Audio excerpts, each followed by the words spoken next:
Hey, this is Mike with Jane and Reviews, and today I'm reviewing the Zero Trace laundry detergent sheets. This is the Fresh Sense. So they look like this. I'll show you how they look full. So they're just like one sheet. You can break them in half. Just separate them like that. And then when you tear them, they let me put this down. They look like this, and then you basically just put it here. If you have a front load washer, you would place them inside like you would like the regular laundry detergent liquid. You just pop it in there and then you close it and it does the laundry. And if it's top load, as you can see here in the front, in the back, you would just put it inside the top of, the top of the laundry machine.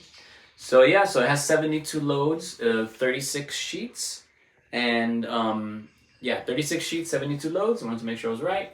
And it's great. I really like that you just pop them in. You don't have to, measure the liquid or worry about that. You just put it in, you close it, and you're done. So it's great. Hope you check it out. They smell really nice, have the fresh scent smell.